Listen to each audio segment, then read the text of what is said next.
non-public. Motion to leave non-public by Councilor Granessi, second by Councilor Foote. On the motion, Councilor Chiricello? Yes. Councilor Webb? Yes. Councilor Foote? Yes. Councilor Flood? Yes. Councilor Granessi? Yes. Councilor McEachern? And chair votes yes as well. Madam Chair, I'd like to make a motion to seal the minutes because they affect adversely the reputation of any person other than a member of this board. Indefinitely. Second. Motion to seal the minutes by Councilor Granessi, second by Councilor Foote. On the motion, Councilor Chiricello? Yes. Councilor Webb? Yes. Councilor Foote? Yes. Councilor Flood? Yes. Councilor Granessi? Yes. Councilor McEachern? Yes. And chair votes yes, motion passes 7-0. Roll call. Councilor Chiricello? I guess I'm yes. Okay, it's a good evening tonight. Good evening. Sorry about that. Councilor Webb? Good evening. Councilor Foote? Good evening. Councilor Flood? Hello. Councilor Granessi? Good evening. Councilor McEachern? Evening. And good evening from the chair. I threw you off because this is the first night I've actually done the roll call before the Pledge of Allegiance. So would you lead us in the pledge, please, Councilor Chiricello? I pledge allegiance to the flag of the United States of America and to the republic which stands one nation under God, indivisible, with liberty and justice for all.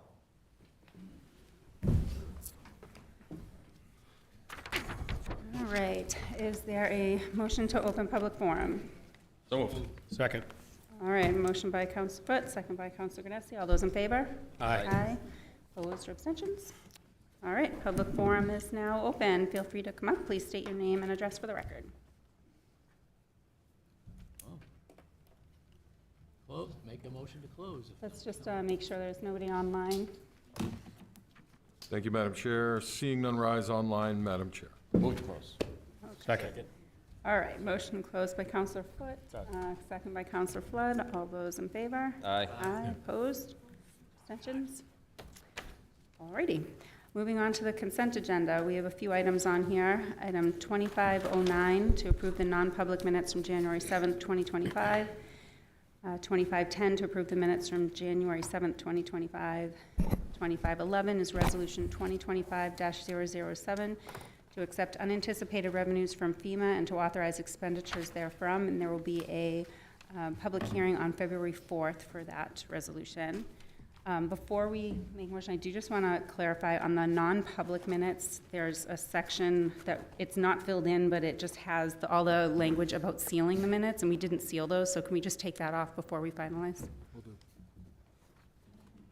Is there a motion to accept? So moved. Second. Motion to accept by Councilor McEachern, second by Councilor Foote. On the motion, Councilor Chiricello? Yes. Councilor Webb? Yes. Councilor Foote? Yes. Councilor Flood? Yes. Councilor Granessi? Yes. Councilor McEachern? Yes. And chair votes yes, motion passes 7-0. Chair's report. We got a lot under chair's report tonight. All right, first up, we have the presentation on the Derry Police Department Accreditation Program. Police Chief George Fioli presenting. Good evening, Councilors.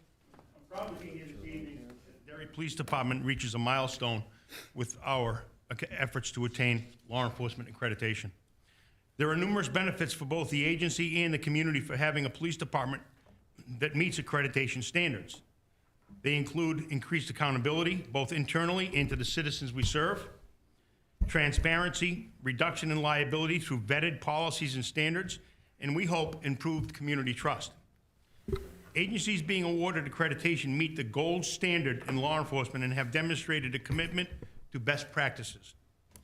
Before I get too much further, I want to provide a little local context of what we did here in Derry.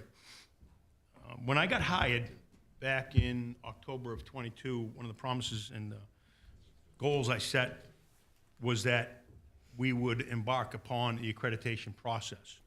Now, it had been discussed, and Director Skipper can check me on this, it started in 2022, and every chiefs of police meeting, I would beat him up as best I could to find out when the program was going to launch. It finally launched in July of 23. Derry Police Department was the first agency to apply for state accreditation through that program. From July of 23 through December 19th of 2024, we spent a significant amount of time and effort on this process. I assigned 2 accreditation managers, Executive Secretary Sarah Gibbs and Master Patrol Officer Erin Sullivan to manage the process for us. Both of those accreditation managers attended and successfully completed the CALIA Law Enforcement Accreditation Managers course and have been a great asset to the agency since. They kept us in line and they kept us on task. Over the next 14 months or so, we worked through a period of self-assessment, examining all existing policy statements and practices, weighing them against the published standards, of which there are 115 in the New Hampshire, I think 116 now, that may have grown since we started. And in those 115 standards, they requires compliance with 420 individual points of compliance. Since then, we modified 59 existing policies. We issued 18 new policies and have over 100 policies now that define all aspects of our operation. In September of '24, we thought we were ready for review by the state assessors. Talk about a humbling experience. Lay yourself bare before your contemporaries and see how well you stack up. Now, I got to tell you personally, for a guy with my personality, that's not an easy thing to do. In any event, we did it. The assessors came in, about a dozen of them, as it were, and they looked us over, they tipped us over and turned us around and shook us out. And they said, hey, you guys are doing great things in Derry. You did everything right. And then they left. And they left us with a list of 72 items that they thought they were deficiencies. So, we took the next 2 weeks to correct and modify those 72 items. We went back to the commission and we said, we think we're ready for a final assessment now that we corrected those issues. On December 19th, another team of assessors came in and they examined us. This time they found only 8 minor issues that needed adjustment. We took care of those the very next day. The lead assessor was notified, and after review, he agreed we were indeed compliant with all standards. At its January 7th meeting, the New Hampshire Law Enforcement Accreditation Commission accepted the lead assessor's report, and based on that report, voted to award accreditation to the Derry Police Department. With that, Derry PD became the first agency in the state to achieve New Hampshire accreditation. Mission accomplished. Our accreditation team was comprised of administrative staff, but we sought to include all supervisors and other members of the agency, as we had weekly meetings where policies were reviewed, overall progress was tracked. It would have been difficult to get through this task without a committed team, committed to the common goal. Now, it's one thing for me, the agency head, to come in and say, hey, here's our goal, this is what we're gonna do. But it's extra satisfying for me to see all the employees that you see before you today embrace that goal and then move the process forward. Looking ahead, we now have 3 members of our agency that are trained assessors for New Hampshire accreditation. They'll be assisting 8 other agencies besides our own with this process as we move forward. With that said, I'd like to invite members of the New Hampshire Law Enforcement Accreditation Commission to the microphone. Today, we have Director of Police Standards and Training Council John Skipper. We have Lieutenant Sonia Robichaud from the New Hampshire Police Standards and Training Council, and Chief Ron Ace, retired, last from the Hayward, California Police Department. Thank you. Come on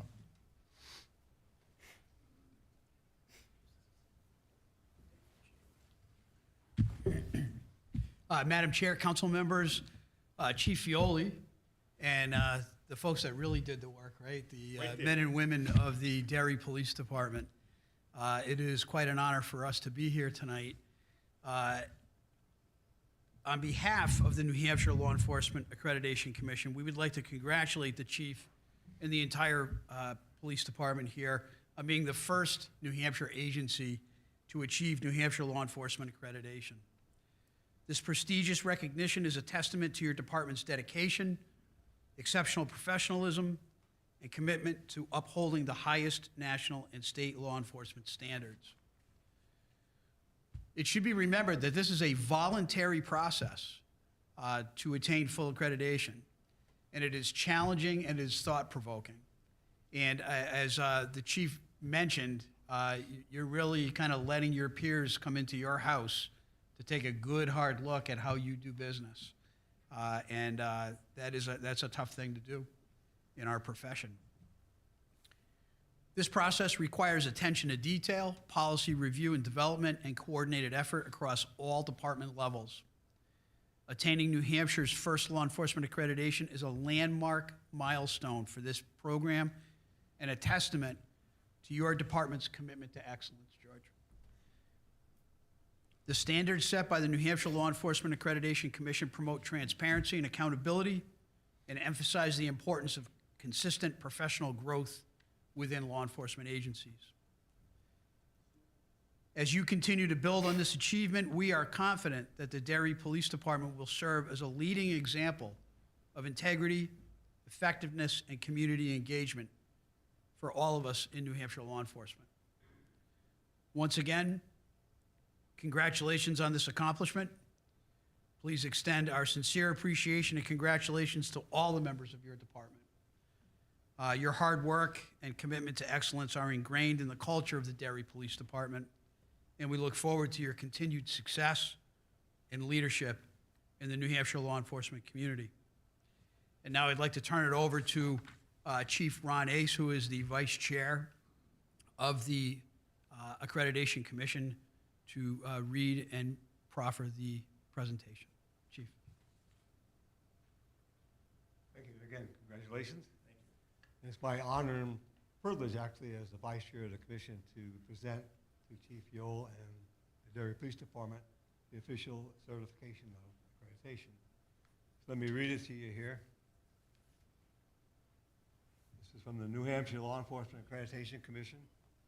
Be it hereby known that the Derry Police Department, for serving as a model of excellence in law enforcement and successfully meeting the highest level of professional standards and integrity, as established by the New Hampshire State Law Enforcement Accreditation Commission.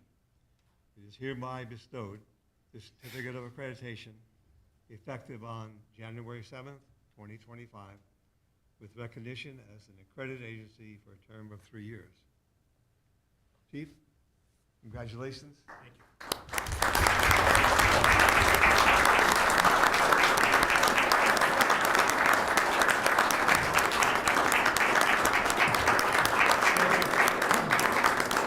I want to thank in particular my staff members that worked so hard on this program over the last 18 months. Captain Dave Michaud, if you guys would stand when I call your name. Executive Secretary Sarah Gibbs. Lieutenant Sean O'Donohue. Sergeant Patrick Dawson. Officer Aaron Sullivan. Officer Nikita Tomniuk. And Officer Casey Pierney. Thank you all for all the hard work that you put into this program. And before we go on, I'd like to invite Senator Regina Birdsell, our senator, up to the microphone for a few words.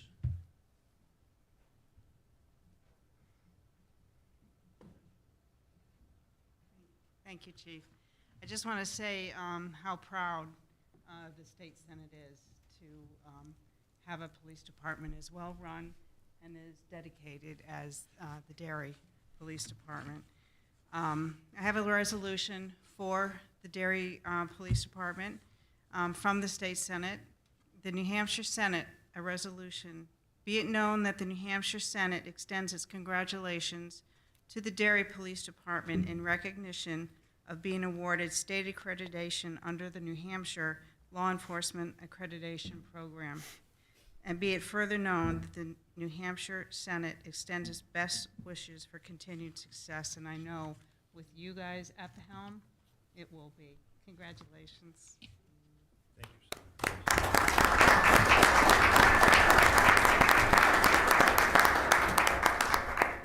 you. And lastly, before we leave, if we could, I have a detective here with a camera. I'd like to get some pictures, and maybe you guys want to be in the pictures? I appreciate that as well.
Thank you. Thank you very much. You want some too? All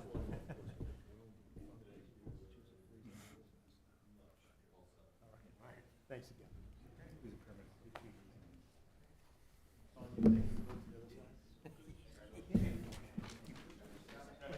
That's what happens when you're late, you know, go home and get your suit checked. One night, really? This is the night we had the hearing.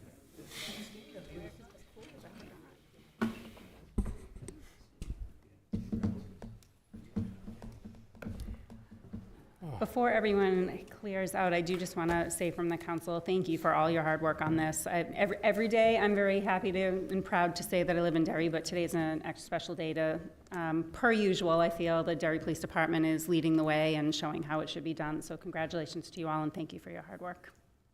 Can I say something?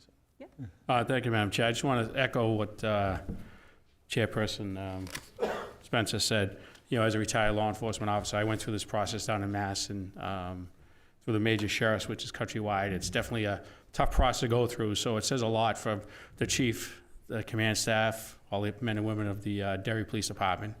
You know, I'm wicked proud of you, and I know the citizens of Derry are proud of you, so I just want to say thank you and appreciate all the hard work the men and women of the Derry PD does every day. Thank you. Thank you, everyone. Thank you. Thanks. Okay, next up, as part of our charter, the council is required to meet annually with all the chairs of the standing town committees and boards. So tonight we will have a few presentations. So we will start with the Conservation Commission with Chair Rick Bazanga presenting.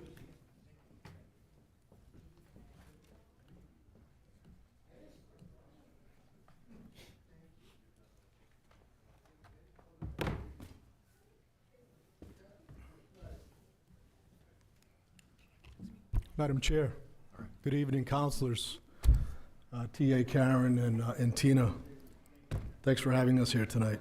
I think this is my 5th trip to the podium here, but the first time as actual chair of the Conservation Commission. I've, in my, I think, 15 years there, I've been acting chair and then vice chair and the only person that could come.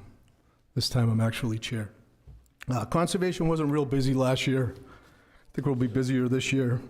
Some of our accomplishments, our biggest probably is the Ball Conservation property acquisition that the councilors were very active in on English Range Road. We had a successful season at the Town Gardens on Broadview. Most recently, we, if anyone's been near Broadview, we cleared the land, with the help of the DPW, we cleared the property across the street.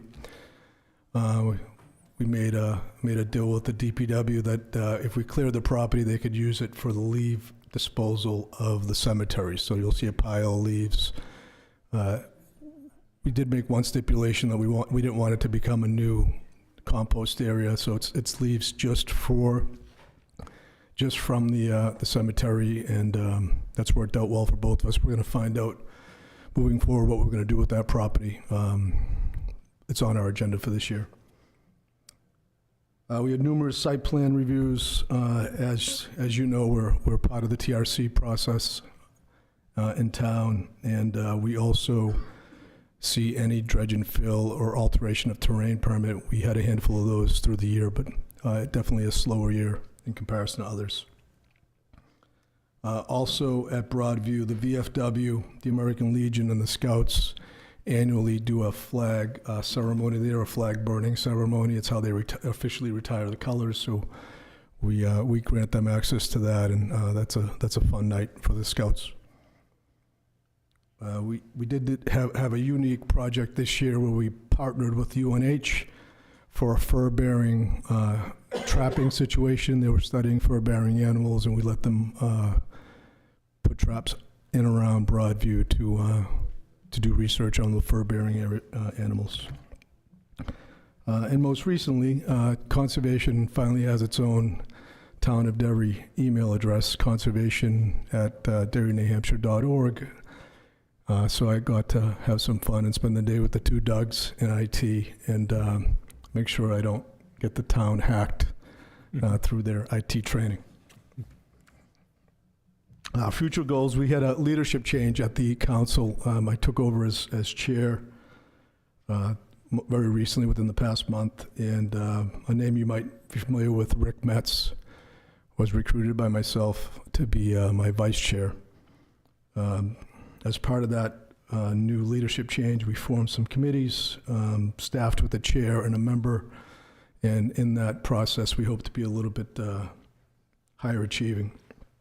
We hired a recording secretary, Tammy Lamps. You might recognize the name. She's done a lot of work for the school board, so she's our recording secretary. And we are currently interviewing for conservation land managers. We've established a new position, and we're going to have a hired conservation land manager that's going to do some auditing for the state and work with the DPW and outside contractors in maintaining the conservation properties. Very recently, with the help of Councillor Foote, we've been in discussions with the Derry Fire Department doing a risk assessment on the conservation properties. It was brought to light with the wildfires happening in California. So the chief has given us good guidance on how we're going to do an assessment to those properties, and then, one at a time, mitigate any fire risk possibilities we have on the properties. We have been in budget discussions. Councillor Foote dropped off some financial documents today with the finance department on our three Concom accounts. And we're in the middle of auditing and publishing new information and maps with our conservation properties, with the addition of the Ball property that we just added to it. We hope to establish a better dialogue with TRC, having an in-board TRC subcommittee in the Conservation Commission that's going to work closely with the people at TRC. One of our top goals is improving the condition of the conservation properties through both the screening of the land manager and the help with the risk analysis from the people that we're working with through the chief's office. And we hope to prioritize and execute additional conservation property acquisitions this year, doing some direct solicitation to some of the larger parcels in town, explaining the benefits of conservation on those properties. Yeah, and as our primary goal, and one of the main reasons why we exist, is to protect Derry's precious water resources. We will continue to do that in our examination of plans that come before us, whether it be subdivisions, AOTs, dredge and fills, or anything that we have jurisdiction on. We always do it from the lens of preserving water quality. Conservation's got a pretty unique responsibility. We are somewhat responsible for the town's probably two most precious resources, which are land and water. So that's kind of on us, and I take it seriously, and we hope to do a better job at it. And lastly, some thanks. Charlie Foote has been a huge resource for me as our council liaison. He's always available when I need him. TA Karen has been instrumental in putting together our two positions that we're going to be hiring for. Chief Haggart at the fire department has been great in doing that risk assessment for us. And Sheila is everyone's favorite person, including mine. She makes everybody look good. If you want me to go over the committees, I can. Interested in our subcommittees? Yes, no? Yes? Okay, so personal HR, that's going to help manage our one employee and then our second employee in the works. Community garden subcommittee, that the person that we're hiring as a land manager is also going to be in charge of the community garden, meaning giving out the plots to people and wrapping them up. We have a lot of state compliance requirements. Eileen Chabot, our chair of that committee, works for the state in that department, so she's heading up that committee. Land acquisition is myself and someone to be announced. Land maintenance, Bob Spurl is the person who runs Taylor Mill for the state. He's a commissioner, and he's going to head up our land maintenance subcommittee. And reporting compliance is going to be Grace Reisdorf, a committee member, and Rick Metz.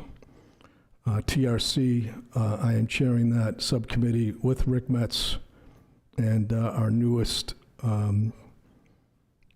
committee, which was brought by the commissioners. We want to start a public outreach subcommittee where commissioners will attend things like Dairy Fest and maybe the farmers market, things like that, explaining the benefits and where our properties are and things like that. With that, I'll take any questions you might have. Thank you. Any questions? Yep, that's what. I just want to thank you for all the work that you do. I'm a frequent user of some of your different properties, and it really adds to the enjoyment. The one comment I have, and it's probably something you've already discussed, so please pardon me if I'm saying something you already know. And that is, I've done with a couple of different properties, forest management plans, and they tie right into your risk assessment and your condition of conservation properties. And done correctly, they can even be a revenue generator. For me, they were in the two properties that I have up north. And usually, again, you may already be aware of this, so I apologize if I'm speaking on a bit of a soapbox, but a good forester will come in, he can tell you what's going to be done, if there's any profit in it, what the land will look like after a forest management plan. If you go that route, they can also post. There are a lot of different things to do, and I've found it to be an enjoyable process. Thank you, Council Rep. Yeah, we've actually done timber harvests on 3 of our properties in the past 10 years using Charlie Marino, the local forester. And that's definitely part of that risk assessment. The thing that we're really targeting on in this risk assessment is any extra debris that could cause something catastrophic. So they'll be going hand in hand. I appreciate your comments.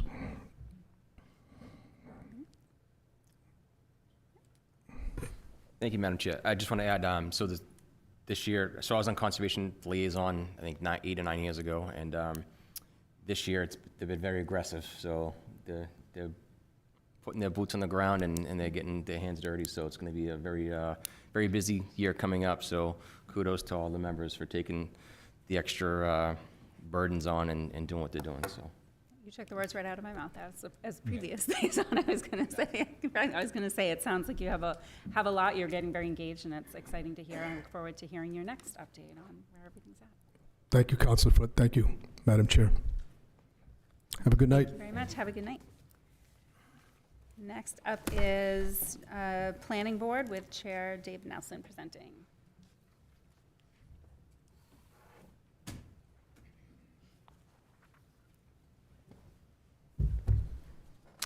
Good evening, Madam Chair and members of the council. I'm pleased to be able to, before you tonight, to give you an update of planning board activities. We have a presentation. I think you have a copy of that.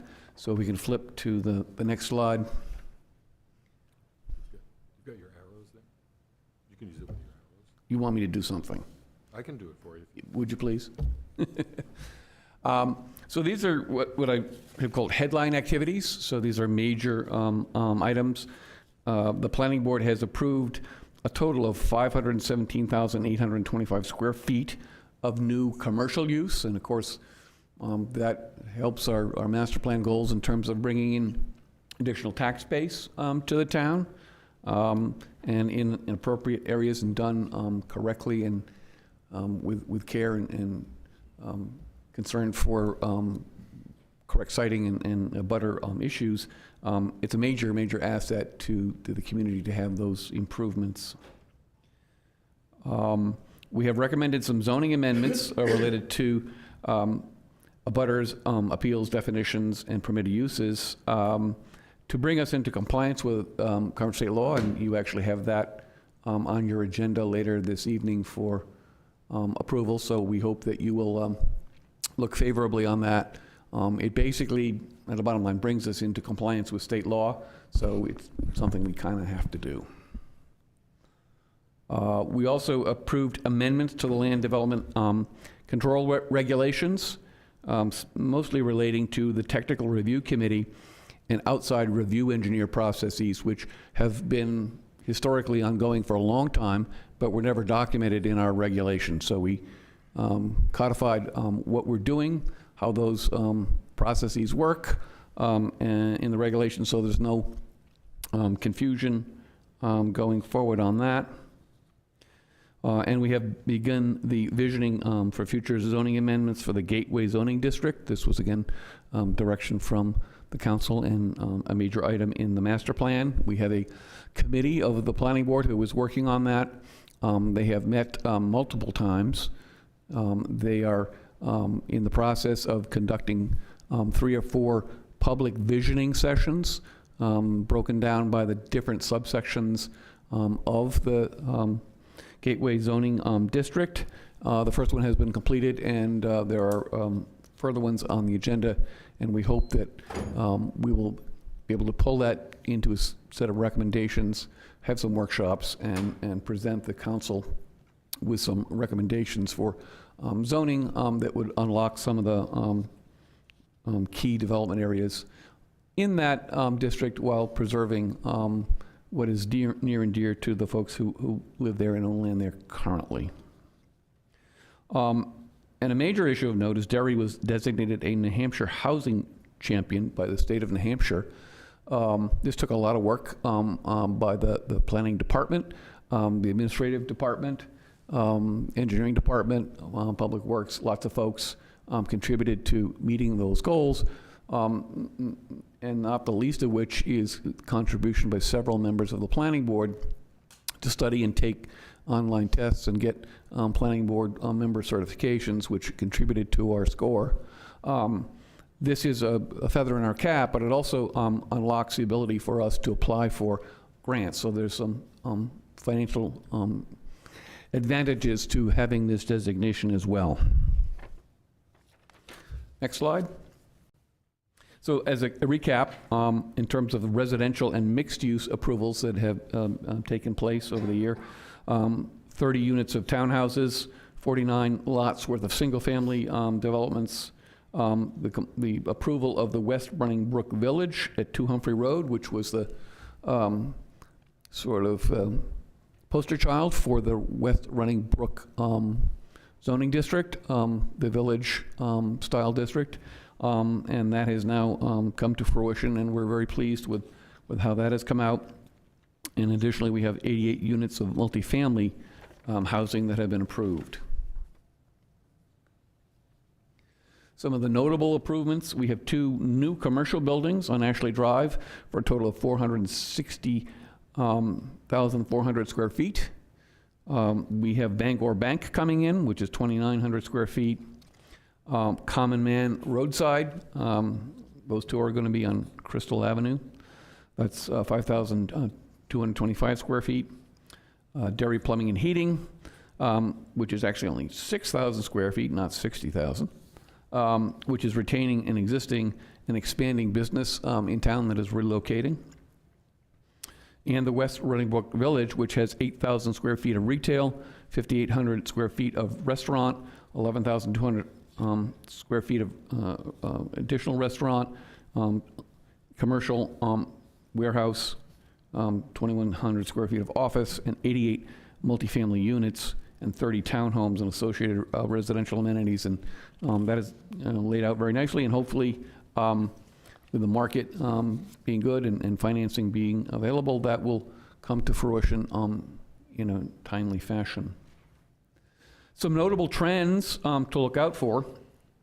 We're starting to see a drop in requests for extensions of approval as supply chain issues and financing begin to open up. So we had seen a lot of requests for first, second, and occasionally third extension, and a lot of it had to do with either permitting, state level permitting, or financing. And so we hope the financing market is going to open up a little bit and be more amenable to development in town.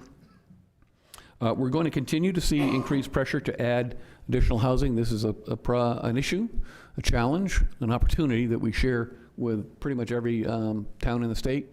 And we expect the legislature to be fairly activist in the area of housing during the coming legislative session.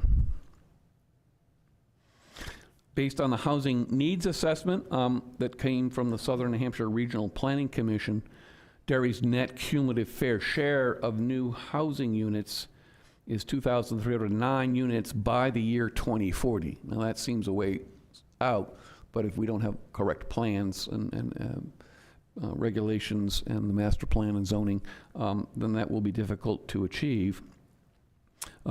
We have approved a total of 485 units between 2023 and 2024. And then finally, some ideas of what's next. We hope to complete the visioning workshops and drafting of recommendations for the Exit 4A gateway zoning and get that to the council sometime this summer. We'd like those zoning changes to be in place as the roadways and parcels are becoming ripe for development or redevelopment, so that we don't miss any market opportunities. We'll continue to support the Abbott Court redevelopment as that progresses. The planning board has done a conceptual review on that, and we expect to see that again in a more final form in the coming months. One of the things that we need to revisit is new regulations for detached ADUs. We addressed some of the issues with respect to attached ADUs that were incorporated in state law. But detached ADUs were a little more complicated, and when we were discussing that, we decided we need to actually spend a larger block of time. So we will be looking at that and probably coming back with some recommended zoning changes and perhaps some regulation changes as well. And one of my goals is to track the 2025 legislation regarding planning, zoning, and housing. The legislature is fairly busy on these issues, and I was in Concord this morning before election law, testifying on some election law issues, and as a retiree, I have some time, so I'm willing to go up and track those and do some testimony on issues that may be potentially impactful for Derry.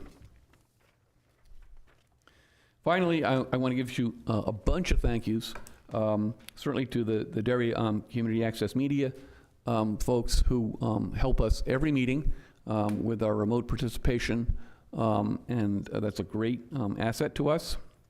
We would like to thank the planning staff Elizabeth, Caroline, and Lisa, who are, obviously crucial to what we do as a board and make us very efficient. Like to thank the members of the Technical Review Committee, all of those folks, that Public Works, Engineering, Fire, Police, Conservation, who make that process work, because when things are ironed out very nicely at the Technical Review Committee level, it makes the board meetings very short, very crisp, and all the applicants are very happy with fairly quick approvals, even if they're conditional approvals. And then, of course, the planning board members for their valuable time, both at board meetings as well as taking online and in-person training and education, so that they can be better decision makers for applicants and for the town. And that concludes my presentation. I'm happy to accept any questions. Thank you. Council Whip? Sorry to be hogging time again. This goes back to affordable housing. And I know it's a tough thing to look at. And we look at wanting to have increased commercial and industrial development here in town. And they're not going to move in unless there's customers and labor. On market rents, and many of the developments are looking at market rent issues. It's pretty expensive. And this is just an idea I don't even know if would be allowable. But as we're looking at those 2,000 additional units by 2040, is there a way that we can do a private-public partnership with these developers by saying, hey, if you're bringing in 88 units, can you set aside 5% for true workforce housing? So instead of, they'd have the market rent capable of a new building of, 80 units, and then 8 units would be set aside for workforce. I don't know how we'd manage it, how we determine who would be eligible for those. That might be for a different, more involved discussion. But I think through the planning and zoning process that we could look at that type of solution. I don't know if it's feasible. I don't know if the developers would balk at it, but it's just an idea. Thank you, Councilor Webb, for the question. In point of fact, a couple of years ago, before Elizabeth left to work up in Hooksett, we actually a workforce housing committee, and we were talking with developers, we were talking with state agencies, we were trying to learn what is the formula, what would make the Right. economics work, because really that's what it comes down to. Government can't simply say, well, you've got to give 5%. No, because they got to make they realistically got to make their money. You got to make the economics work, and that is somewhat complicated. We have talked to some developers who have done projects in Salem and Nashua that have been quite successful. Once we get the 4A zoning done, if the council thinks that's a goal that they would like the planning board to work on, I would be happy to revive that as one of our activities for this year, but we kind of need some buy-in from the council that would be a direction that you would like us to go.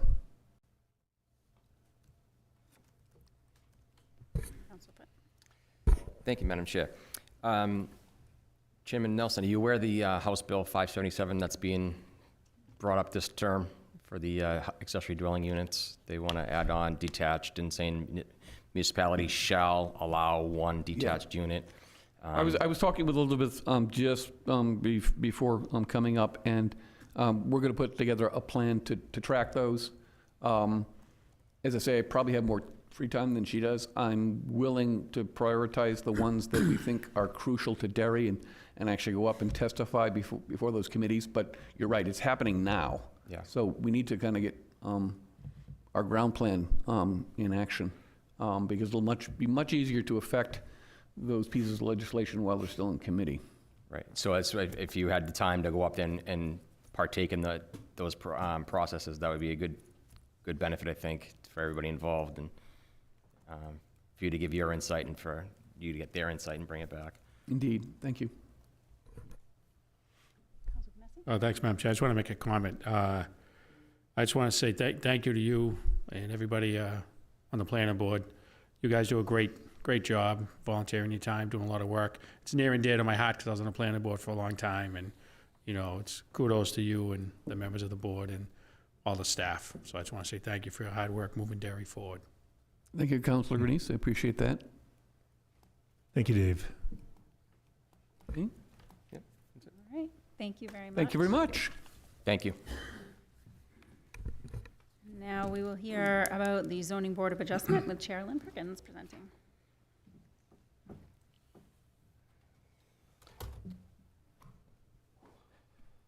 Good evening, everybody. As my agenda had sent in, let me just briefly go over our statistics, our data from last year, and then I'll break into some other matters. Interestingly enough, I kind of touch on, in a few minutes, I'll touch on some of what the planning board is doing and how some of their projects came about through the zoning, and how participants on the zoning board, of which we need members of, could use some newer members participate, and how those decisions are come about so that the planning board can do their job. Last fiscal year, we had 33 variance cases. We meet on the first and third Thursday of every month. We had 33 variance cases, one rehearing request. Someone was dissatisfied with our original decision. 2 special exceptions, and 4 variance extensions. The variance extensions, I think, speak to the economics for the most part, and the examples I'll discuss relative to perhaps even this photo up on the screen in just a minute I'll explain about. A lot of the times when we hear projects stalled, it's interest rates, and certainly since the pandemic, it's been the inflationary costs of construction, primarily a lot of steel, where that would be pertinent to commercial structures in particular. We don't just hear variances, rehearing requests, special exceptions, variance extensions. We are a board that also hears administrative appeals, which are requests superseding the code enforcement officer's interpretations or decisions in the field. And lot line adjustments and equitable waivers are all terminologies that the zoning board oversees. That's our data for the last year. And any questions I certainly can field, but I'll move on to this next photo that you see up here.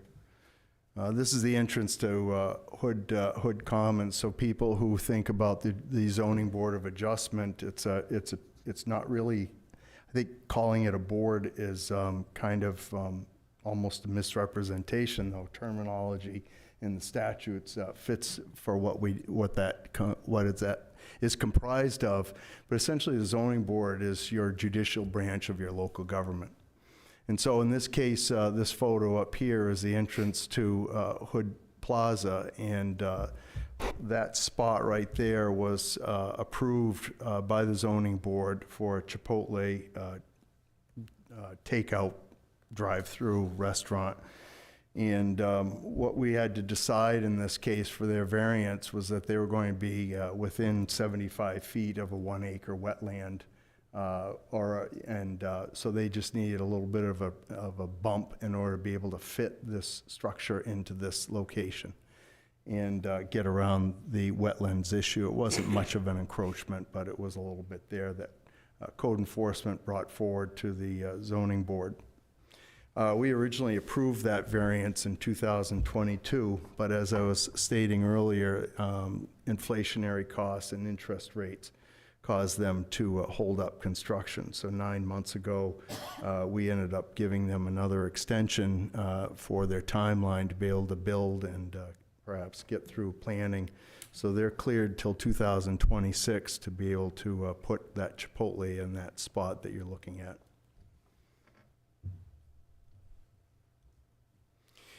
you know, zoning board doesn't just look at commercial projects, but anybody who frequents the town hall will recognize the structure here around the corner at 16 Franklin Street. This property originally was a multifamily. It was a very old home that burned down probably 5 years ago and sat vacant for some time.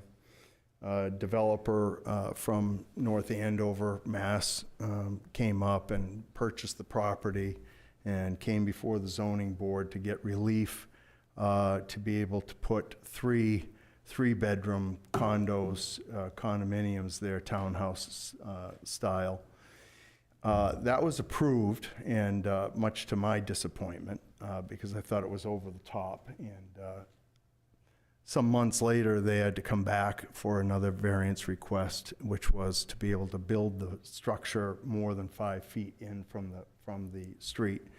Now, understanding that Abbott Court had the same request and one of its variances, but the dynamics were very different. If you go around this building heading back towards Cumberland Farms, it's nicely done. The decks have a nice protrusion to them over the street, but keeping it in tune with what the ordinance was fitting for this location, unlike Abbott Court, where that structure is being built along the rail bed, an old rail bed down and off of a banking. So those are the exceptions.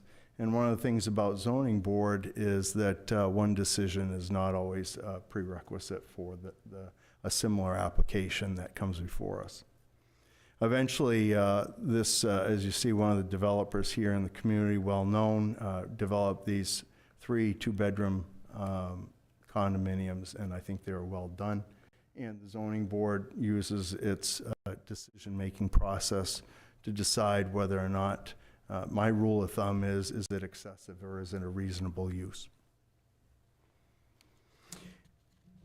In the 4A discussions that Bev Donovan and Elizabeth Robidoux hosted a few weeks ago, I was watching, and a lot of people were discussing what's fitting in this area and whatnot. So it kind of starts to lean into this area here, and this is the old Wendy's restaurant. I was favorable to their hamburgers, and their hamburgers only, by the way, so it's a disappointment to see them gone. This is the location where, as David had just pointed out, a common man location is going to be. The difficulty with this site is that the town has an easement for both sewer and drainage that go through this property kind of in a V shape, and it restricts the structure that can be put on there. This would be a geographical hardship, and the zoning board approved the common man with a gas station that would be put in that location based on those hardships. This is the Bangor Bank, which David was from Planning Chair was just mentioning. This was given an approval originally, I think, in 2020. This is where the old Nestle ice cream factory and former Pizza Hut once existed. And they came back to us in 2022, I believe it was, and needed an extension because construction costs and the pandemic had stalled them from being able to build.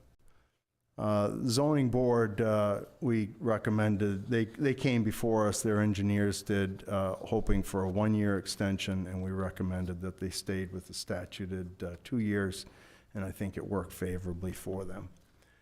Essentially, what I've painted is that the zoning board looks at the housing aspects, what's reasonable, excessive, as well as the commercial, and helps with the development of the community, even though often we hear sometimes the theory of the zoning board is it should be the board of no. And one of my former zoning board members who'd been on the zoning board for a long time always preached that it was a relief valve. And I think that's the more appropriate fitting aspect. We don't ever want to be in a situation where the zoning board is making decisions that could continue and cause an ownership of a parcel to go into a blighted situation because of restrictions of what they can and cannot do to the parcel. So we're always cognizant of that and conscious of it. Sometimes you see zoning change, like in the West Running Brook District. We see that anticipation or that the development aspect, and it's never just totally ignored, but you also have to understand that sometimes you create this development and this design, but sometimes there's property owners that get left behind and can't quite keep up because the makeup of the property, how it's designed, so on and so forth. So we try to instruct newer members to be cognizant of that in their decision-making process. Lastly, that's the common man, and I apologize, the photo is somewhat out of sync, but I think Planning Board has already given you another concept of this. This is their design that's up in Manchester, and we see that Alex Ray continues and his group continue to develop more common man locations throughout the state, not just along the main artery of 93, but in some of the more artery or secondary arteries in the state, and they continue to grow and develop. And so I suppose this is similar, as I recall, to the proposal that they gave to the zoning board when they were looking to ask that variance to replace the old Wendy's location. With that, that about wraps up any questions or any comments I have. Feel free to ask me any questions, or I will retire back to my seat. Thank you. My husband also prefers Mondays. Yeah. Are there any questions, comments? No. Council Webb? Me again. I just, again, want to thank you and Dave. I think the planning and zoning boards in particular set the character of a community. And as volunteers, I really appreciate the hard work that all of you do. And lastly, you heard my little spiel about workforce housing. I know that also plays into zoning as well. But again, thank you for helping develop the character of Derry. You're welcome. And, off of the ADU topic too, Jack, you just kind of reminded me of this. The shall as legislative is, I think, makes for a tough road. Yeah.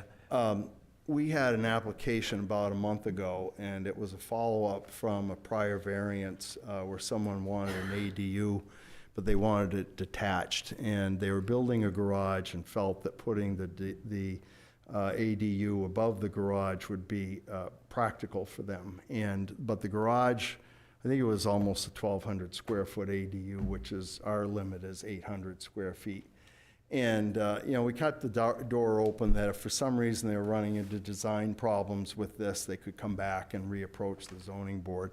And they took us up on it. But when they came back, their detached ADU had a sauna, a steam room. It was just going way beyond what the intentions of the ADU was. Currently, I have a development project myself in another town up north, and their rules to ADU in that town are that they can be attached or detached. But detached means a whole separate septic system, and usually. And it's difficult to tie into one. And essentially, you're turning that property into a two-family. So I have caution about that, and I see it from the developer side of it and the work that I do. And I certainly advocate that we are able to not be restricted by state statutes, per se, of what we need to do here locally. Yeah, actually, it ties into what some of my council comments will be at the end of the meeting. Yeah. Good enough. Nice to sit with all of you again and see you in this venue, and I wish you all. I have one thing. Yes, Charlie. Sorry. Are you aware of House Bill 577? I am not. You might want to look into it. Okay, good enough. 950 square feet, detached ADUs. Yeah. And the wording in it at the very end, municipalities shall grant. And I did hear that a few minutes ago. And by the way, So- we do have 4 slots and open. We have 2 primary positions, and my understanding is both of those individuals would like to come back to the board. And we also have slots open for 2 alternates to come to the board. So we're always looking for people who are kind of astute in legal ease and would like to be quasi-judicial members of a board, and so those openings are there. So, and I will keep an eye open for those bills. Charlie, thank you. Have a good evening, everybody. Thank you. Next up is our legislative task force with Councilor Jim McEachern presenting. Yes, Madam Chair, thank you. We had 3 meetings last year to discuss a variety of topics, ranging from what's happening up in the legislature, to what's happening in the schools, to what's happening in the towns. We typically conduct our meetings quarterly. We did not have a meeting in Q4. We will have one in Q1. Part of the reason on the Q4 was the timing of the meeting was, right around election season, and then not knowing who was going to make up the legislation, we decided to forego the meeting then. But now that everything's settled down, and as Charlie has enunciated tonight, things are happening in Concord, we'll get back together in the month of January.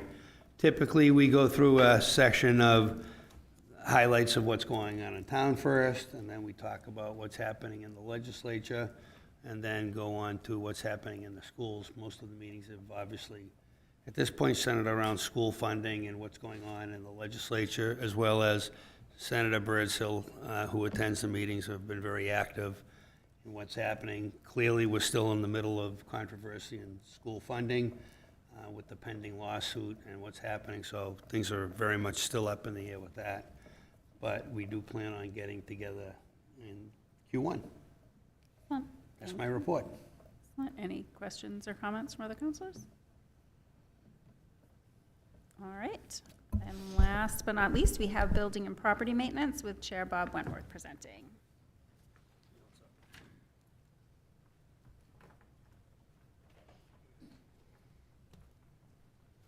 Good evening, folks. Good evening.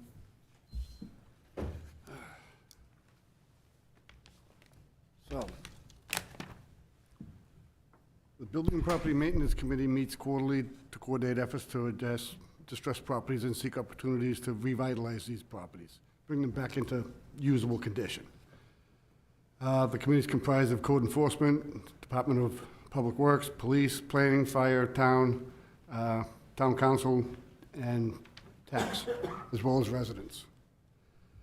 We meet 4 times a year. Third Tuesday of those months, January, April, July, and October. And at the beginning of the committee, we had 48 distressed properties in town. We've whittled that down to 3 until this morning. We had a meeting. That kind of bumped it up to around 10-ish. So, but, we worked with those people and we discussed the best way to take care of their properties. So, any questions? Questions? Councilor Sorry, Webb? me again. Never would have guessed.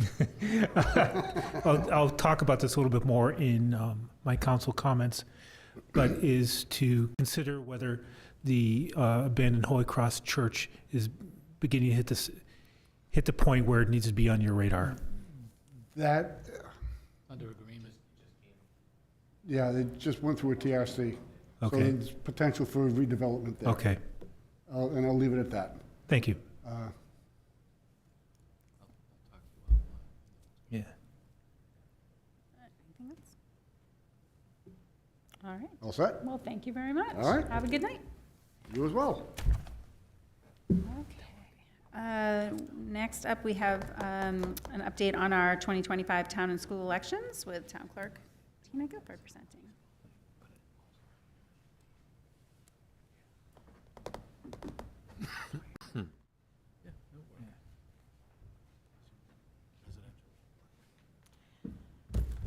Good evening, Council. So, talking about participation by our residents, so definitely look up our boards and committees on our website. But maybe you're interested in doing a little bit more. As such, we have our filing period for all town and school offices. It starts tomorrow at 7 a.m. It runs until January 31st. You can come to the town clerk's office right here in Town Hall from 7 a.m. to 4 p.m. Monday through Friday. I will be open until 5 p.m. on the 31st, per state statute. If you are running for a school board seat, of which there are 5, There are 3 3-year seats and 2 2-year seats. You will file here at Town Hall as well. We have 3 town council seats, District 4, District 2, and an at-large. We have 3 seats on the Derry Public Library. There are 2 3-year seats and 1 1-year seat. I believe there's 1 seat on the Taylor Library. There's 1 seat in the trustee of the trust funds, and my own seat. So please feel free to sign up. If you have any questions, feel free to reach out. Lots of people have. The requirement is that you're a registered voter here in Derry. There is no fee. Those are the 2 questions I've gotten a lot of in the last week. Also, speaking of participation, on February 1st, the deliberative session for our school district. For those that are not familiar, our school district is an SB2 form of government, so they have session 1 and session 2. Session 1 is the deliberative session, and that'll be February 1st at 10 a.m. at West Running Brook in the gym. Is where our registered voters can come and speak and even make amendments to warrant articles if they have the support of the people in the room. Whatever is decided at the deliberative session will make its way to the final ballot. Our ballot voting is March 11th, Election Day. It'll be at Pinkerton Academy from 7 a.m. to 8 p.m. And do you have any questions?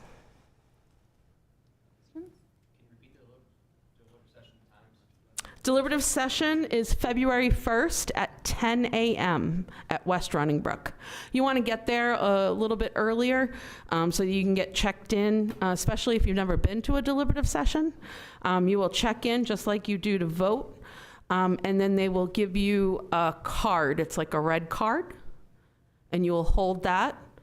And as things come up for a vote, you hold it up. Very traditional town meeting style. Questions? Okay, thank you very much. You're welcome. Hopefully everyone shows up on the 11th. The last thing I just wanted to talk about briefly before we moved on is on the topic of the school board. I realize have heard from a couple people and realized there is a conflict. So there are some people over at the school board meeting this evening, and that is going to happen again, that we have meetings on the same night on the 18th of February. And I just wanted to address that there was at least one request for could we move our meetings. We had already announced public hearings for this evening, so that was not an option. And to be honest, it's tight in this room. The school board is in here on the off nights when we're not, and other nights of the week, as we've heard from various committee chairs this evening, they're in here on these nights. So I just wanted to let folks know we will be meeting on the 18th when there is also the school board meeting. However, I have asked the town administrator to try to avoid any public hearings that evening so that we will be here, but hopefully will not have anything that folks feel they have to try to split their time between those 2 meetings if they'd like to be at both. So I just wanted to put that out there, that we will be trying to structure our meeting that way for the 18th. All right, and with that, I will turn it over to Dave. Okay, thank you. We have 4 items tonight. First is on the budget. As you know, the town operates under a tax cap, and we received the final CPIU change for the calendar year 2024 last week, and the overall increase was 3.5%. So that is the maximum amount the town portion tax rate can increase for the FY26 budget. It's 18 cents. So Mark Fleischer will be armed with that information when he starts building the preliminary budget for review. On projects, the New Hampshire Department of Environmental Services has authorized a contract with an engineer to perform additional subsurface work over at 19 Elm Street, looking to hopefully remediate that this summer and allow for construction of workforce housing to proceed. Staff has again reviewed some conceptual alternatives to the police department space needs. And we should be before the council in March on that issue, to give you an idea of the scope, the magnitude, different options, different funding options. At that point, the council can give us direction as to the timeline for that project. And finally, on Exit 4A, on our town website, we have added another tab on the ribbon for Exit 4A.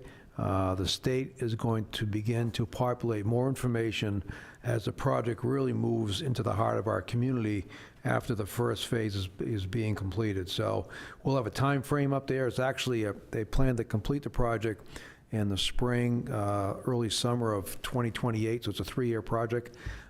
This year being 2025, most of it will be dedicated towards utility relocations. There's a lot of utilities out there.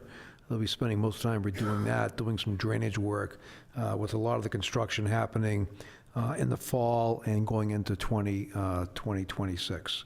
So again, that's a new tab on the website, so residents who are interested and progress of the project can look to that area for source of energy, information, I'm sorry.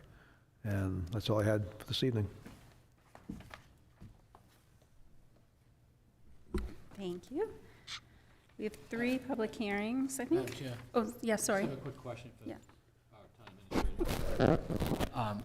Dave, do you know if you said it's going to be a 3-year for Plot B, I guess, right? Mm-hmm. Will they complete Plot B before they open up and have access to the Exit 4A? Yeah, the exit on the interstate will not open until contract B is completed. Completed, because, so...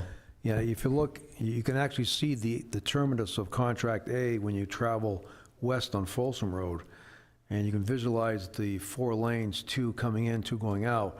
There's really no place for the road to go. Right. The other issue is, we surfaced that a few years ago, and it quickly came to the conclusion, have to wait for the completion of contract B, not only because it would really, in our perspective, clog Folsom Road with traffic, it would also delay the construction of contract B.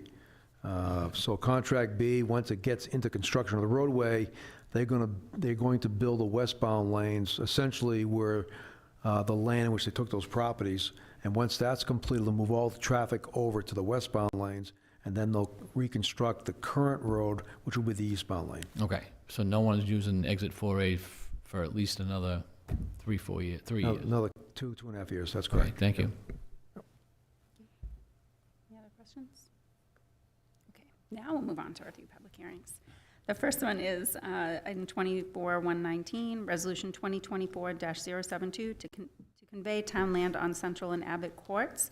Dave, did you want to speak to this again, or? Sure, just briefly, state law requires that the council holds 2 public hearings when you consider either the sale or the acquisition of property held by the town. Tax deeded property a little bit different, but all the other properties pretty much fall in that category. So this is the second of 2 public hearings. It is part of the Master Development Agreement, which the council reviewed back in December and gave approval to that development agreement with the Lansing Melbourne Group, who will be constructing 137 units of housing over 2 different phases, along with commercial and retail opportunities in phase 2. Looking at the map, the first 3 lots, which are combined together, that represents phase 1. We're anticipating 117 units in a U-shaped configuration, with the middle being occupied by a parking garage, which will eventually be owned by the town. And then the lower parcel, the standalone parcel, will have about 20 additional residential units with commercial retail on the first floor. So we hope to have the parking garage under construction by July of this year. And the next step in this process, should the council approve this resolution, is to start looking at the financing plan with the hopes of issuing bonds through the New Hampshire Municipal Bond Bank for the construction of the parking garage with the July bond bank issuance. So another unique aspect of this statute is that tonight's the second public hearing, and the council cannot take action tonight. You have to wait between 7 and 14 days. So that will be before the council for formal action at your February 4th meeting. thank you. Is there a motion to open public hearing? Public hearing. Second. All right, the motion to open public hearing by Counselor Foot, second by Counselor Flood. Was that Counselor Flood down there? Oh, it was Counselor Ganesi, sorry, Yeah. that was Counselor Flood. Well, Doug could have it. They look the same. That's Yeah. close enough. All right, all those in favor? Aye. All right, public hearing is open. Seeing none, rise online, Madam Chair. Move to close. Second. All right, motion to close by Counselor Foot and second by Counselor Ganesi. All those in favor? Aye. All right, motion passes 6-0. Moving on to item 2503, ordinance 2025-001, to amend the zoning ordinance, section 165, and our planning director, Liz Robidoux, is presenting.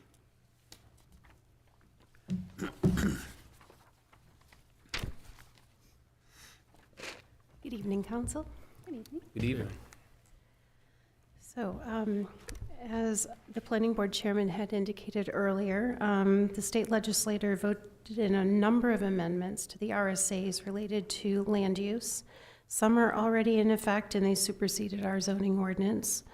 In October, the board reviewed the legislation and proposed amendments put forth by staff and moved forward with a workshop to discuss the changes. And we followed our public hearing process. So before you this evening are changes that I can kind of go through them. HB 1359, that amended the definition of who is an abutter and who can file an appeal of an administrative decision with the ZBA. So in our proposed amendments this evening, we're amending the definition of abutter, and we're making some slight changes to the sections relating to appeals and motion for rehearing. HB 1400 had a number of changes related to residential parking minimums. Those changes went into effect on January 1st. Most of those changes were taken care of in our LDCRs, and we made those appropriate changes. Those were effective on December 18th. In the zoning ordinance, changes are relative to the additional parking requirement for the creation of an ADU. Our current regulation says that you need 4 spaces for an ADU. When we looked at that, it seemed a little excessive, so we reduced that down to 1. The other is we also added language in the ADU section that any ADU constructed would need to meet applicable setbacks. Since we're already in that section, we thought it was a good idea to make that change and not bring it back. There was an additional amendment for the OBD zone, referring all the parking requirements back to the LDCR. Where we could in the zoning ordinance, where it wasn't specifically related to a specific use, we have directed everything to the LDCR so that when there are changes to parking calculations, it's all done at once in one place. It makes it easier for applicants too. They don't have to look in 2 different places. The board also discussed adding a definition for Asian bodywork therapists, reflexologists, and structural integrators, which matched the state definition. This use is proposed to be allowed in the office medical business district, and therefore we proposed amendments in the definition section of the ordinance and then also in the office medical business district. And that would summarize the changes before you this evening. Happy to take any questions. Second. All right, motion to open public hearing by Counselor Foot, second by Counselor Ganesi. All those in favor? Aye. All right, public hearing is open. Seeing none, rise, Madam Chair. Second. All right, motion to close public hearing by Counselor Foot, second by Counselor Ganesi. All those in favor? Aye. Okay. Questions or comments from the councilors? Yep, Counselor Webb? Okay. Oh, all right. This is more of an info question is, do you think with some of the potential regulations that are coming down from the state and some of the regulations that they requested, how we amend our zoning, do you think that the state may be trying to abrogate local control? And the reason why I say that is I believe the best government is local government, and the further you move away from local government, the less efficient and the less responsive to the people are. When it comes to zoning, we need to do exactly what the state allows us Right. to do, and we need to follow the state RSAs, however they're approved. Yeah, I understand that, but do you, Yeah. do you Yeah, think that so- the state may be trying to push, I'm asking for an opinion, so I really apologize and I withdraw. There is, I know many of the changes coming through are related to housing. Mhm. The state is underhoused. They have studies that prove that. How we supply the housing in the communities, the state is trying to solve that issue, and they're trying to put means and ways in place. Not all communities are as forward-thinking as Derry, and there are some communities in our state who don't want to add housing, and they put rules in place to avoid that. So I can see both sides of the story. We're just going to have to do whatever the state tells us to do, and hopefully that it will align with our master plan. Thanks, Madam Chair. Quick question. Mhm. I believe I know the answer. So we have a zoning change. If a current business is in a zone that it's not going to be allowed in, Mhm. if the owners change, they wouldn't be allowed in that zone, correct? Is that how that works? So if you have a use, so let's say we have, Well, we won't pick on anybody. no, Dave's Water Shop, we'll say. Yeah, exactly. So if we have a business that is currently permitted in the GC zone, and I don't know, maybe it's a car wash, and then we change the zoning and we say car washes are no longer allowed in the general commercial zone, but we have an existing business. If they change owners, that business is still there and can continue to be there. When the business lapses, when they move out and a car wash doesn't go back in, after 12 months, we can say no more car washes on that lot. Okay. I was wrong. I thought if they change owners, then that business would not be allowed. No, And the unfortunately. business would have to close and be closed for a certain amount of time? It needs to be closed for a certain amount of time before the grandfathering goes away on the use. And even if, that goes the same thing, even if they change their name? Even if because we look at the use, we don't look at the name. Okay. Mhm. All right. Yeah. Thank you. Yeah, and so unfortunately, and that might be a good law to change. Yes. Yeah. So I was wrong. Yeah, okay. Thank you for the clarity. I had to look at that myself. Yeah. Mhm. Councilor Churchill, did you have something? I'll hold off. So, if there's no other questions, I'll read the motion. I move to move the adoption of ordinance 2025-001, amend zoning ordinance chapter 165. Whereas section 5.1 of the town charter designates the town council as the governing legislative body of the town, and pursuant to section 6.1, the town council shall legislate by ordinance. And whereas the New Hampshire State Legislature recently enacted changes which require amendments to the town zoning ordinance in Article 2, definitions, Article 3, general provisions, Article 6, district provisions, Article 15, zoning board of adjustment procedures, and Article 19, independent adult community overlay district. And whereas these recommended changes would align the town zoning ordinance with state statutes regarding minimum parking requirements and the definition of an abutter eligible for appellate status before the ZBA. Whereas the planning board further supports adding a definition to Article 2 for Asian bodywork therapist, reflexologist, structural integrator, as defined under the state statutes to be allowed in the office medical business district. And now therefore the town of Derry ordains that the Derry zoning ordinance hereby amended as follows. To amend Article 2, definitions, Section 165-5, abutter, and Asian bodywork therapist, reflexologist, and structural integrator. Article 3, general provisions, Section 165-25, accessory dwelling unit parking. Article 6, District Provisions, Section 165-34, OBD parking requirements, and Section 165-35, Asian Body Works therapists, etc., in the Office Medical Business District. Article 15, Zoning Board of Adjustments, Section 165-125, appeals in Sections 165-128, motions for rehearing. Article 19, Independent Community Overlay District, Section 165-150, parking. This ordinance shall take effect 30 days after its adoption, which will be adopted January 21, 2025. Second. Motion by Counselor Ganesi, second by Counselor Chercello. On the motion, Counselor Chercello? Yes. Counselor Webb? Yes. Counselor Foot? Yes. Counselor Flood? Yes. Counselor Ganesi? Yes. And chair votes yes, motion passes 6-0. Thank you, counselors. Thank you. Thank you. Yes. About that? So I know, you can go, just a generalized comment. I know some of us had different hopes for what the zoning change would do.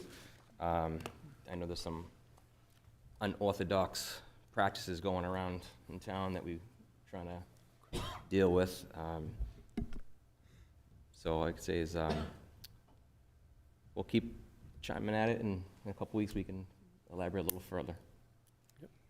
Sounds good. Sounds good. Okay, last public hearing, item 2504, resolution 2025-005 to accept unanticipated revenues from Prime X, Fire Chief Sean Haggard presenting.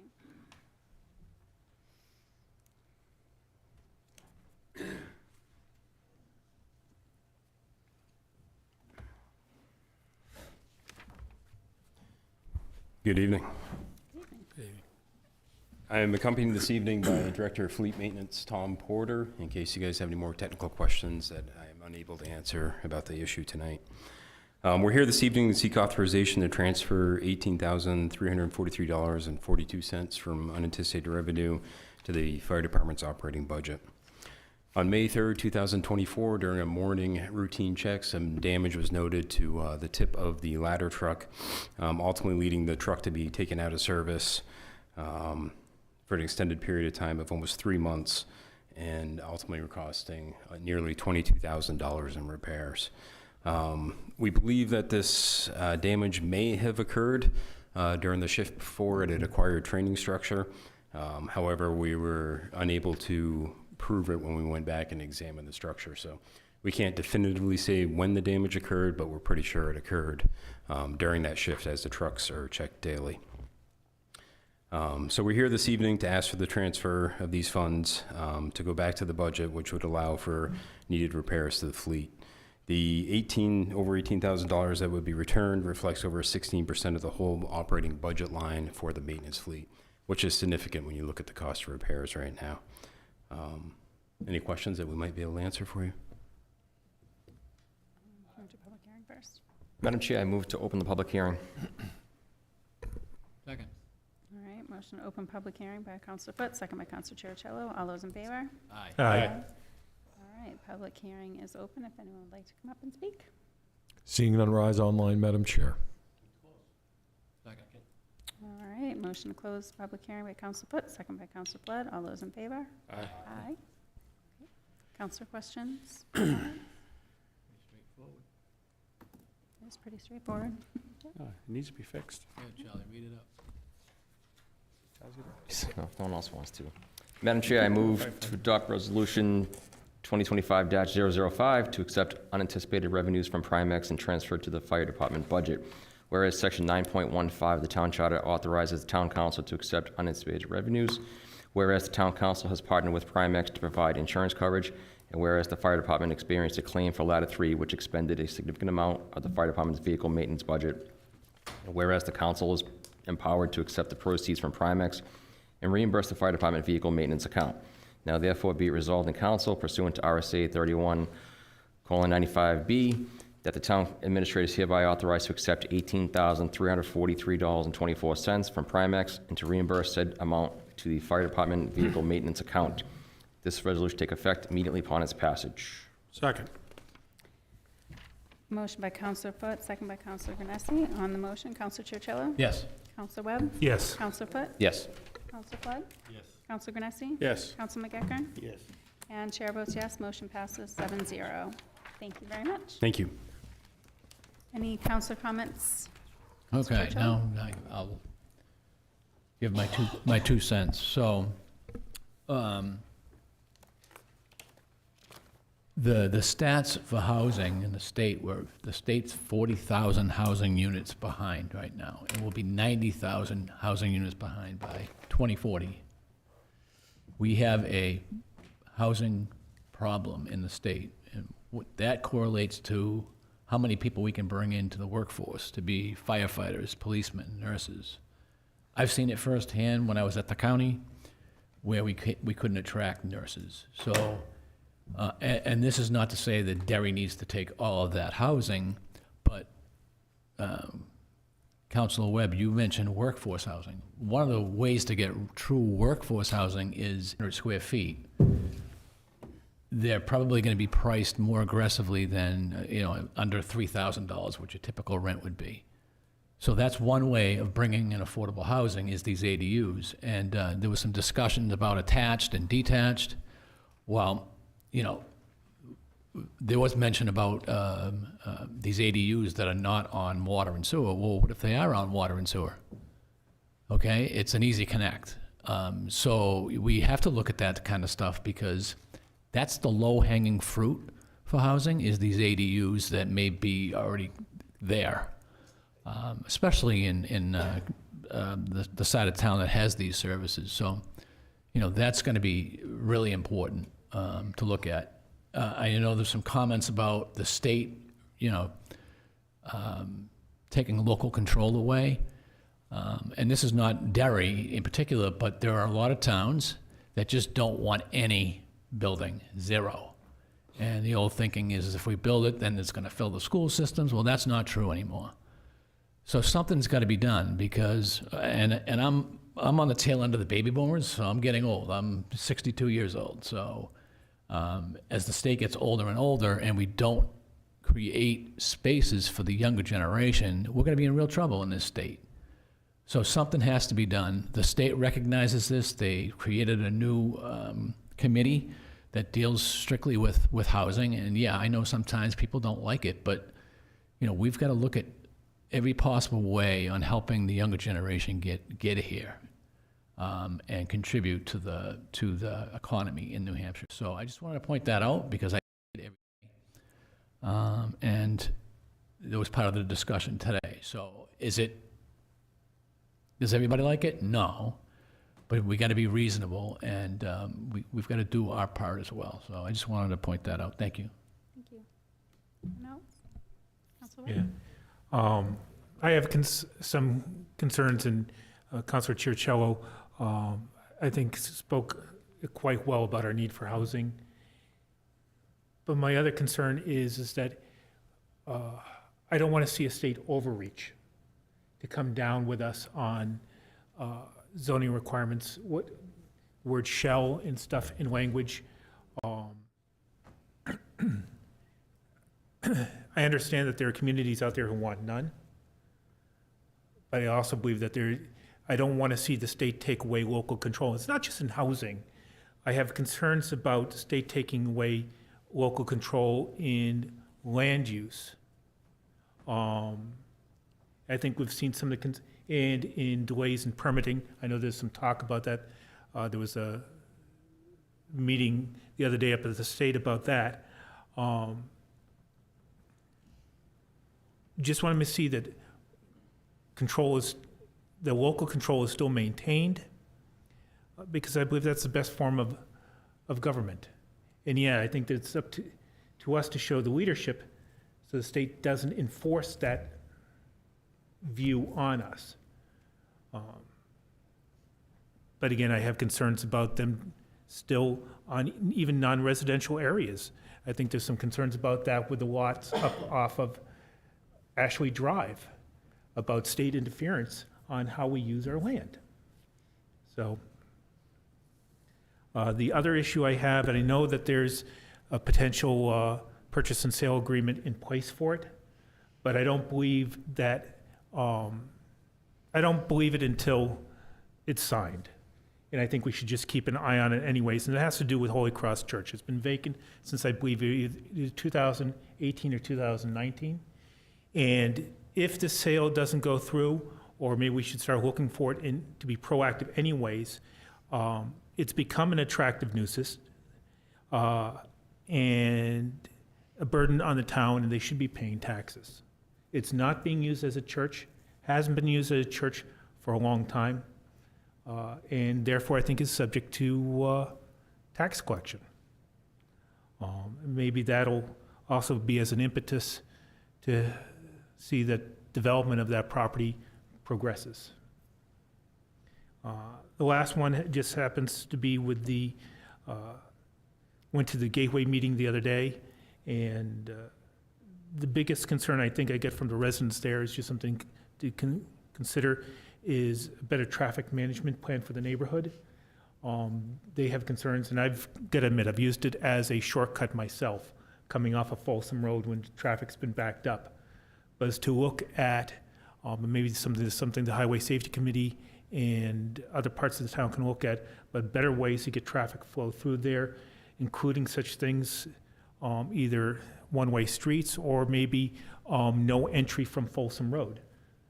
So that eliminates that cut through, eliminates the high speed, and keeps the traffic local to the neighborhood. Thank you. Thank you.